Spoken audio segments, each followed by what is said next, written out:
Salut l'équipe et bienvenue dans la chaîne. Aujourd'hui, nous sommes lundi 2 février 2026. Nous allons parler des résultats du week-end et aussi du mercato, le mercato qui est à sa fin et qui puis prendra fin au Bruxelles ce lundi 2 février 2026.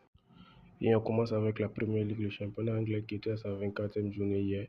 Voilà, donc on a quelques résultats et quelques performances à vous proposer. Premier résultat à vous montrer, c'est le match nul entre Manchester City et celui de Tottenham. Oui. Cette équipe de Manchester City s'est fait rejoindre le score qui menait par 2-0, mais qui s'est fait malheureusement reprendre 2 buts partout à la 70e minute avec ce jet de Dominique Solanke. Le deuxième résultat, c'est la victoire de Manchester United qui s'impose à domicile 3 buts à 2 face à Fulham. Une victoire qui s'est dessinée à la 92e minute avec le but victorieux de Benjamin Sesko. Il faut noter que cette équipe de Manchester United actuellement ça tourne bien après avoir battu Arsenal et aussi après avoir battu Manchester City. Ils enchaînent une troisième victoire. On n'oublie pas aussi la victoire de Chelsea, 3 buts à 2 aussi, une victoire aussi qui a été arrachée à la 92e minute avec un but de Enzo Fernandez face à l'équipe de West Ham. Et au classement, le classement est toujours dominé par Arsenal. Oui, il faut le noter qu'Arsenal s'était imposé 4-0 sur le terrain élite.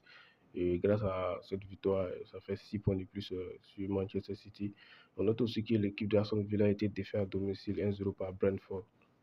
Et comme je le disais tantôt, la victoire de Liverpool 3 buts à 1 et la victoire aussi de Arsenal 4-0 face à Leeds. Comme on peut le voir ici. Et on passe maintenant au championnat espagnol. Oui, il faut dire que le championnat espagnol est dominé depuis un certain moment par le Real et le Barça. Et en ce qui concerne cette journée, on a les deux équipes ont tous deux gagné. Oui, les deux équipes ont tous deux gagné. 2-1 pour le Real à domicile et face au Rayo Vallecano et 3 buts à 1 pour le Barça hors de ses bases. Comme on le voit sur les images, oui, Mbappé qui a donné la victoire à la dernière minute. Si je peux me permettre, grâce à un penalty provoqué par Brahim Diaz. Voilà. Du côté de l'Atlético Madrid n'a pas fait mieux que match nul 0-0 à Levante. Et au classement, comme on peut le voir, le Real et le Barça se tiennent à 1 point. Oui, 55 points pour le Barça et 54 points pour le Real Madrid. Et là, on continue encore notre tour d'Europe. On arrive en Italie. Oui, il faut dire que la série A est dominée par l'Inter de Milan. L'Inter de Milan qui mène les débats en série A. Là, on a quelques résultats. Et on a le 4 buts à 1 de la Juventus face à l'équipe de Parme et aussi le 2 buts. L'Inter qui s'est imposé 2-0 sur le terrain de Cremonese.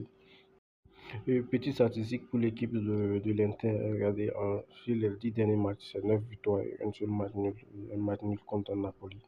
Oui, ça respire la pleine forme à l'Inter. Regardez bien, sur les 10 derniers matchs, 9 victoires, un seul match nul.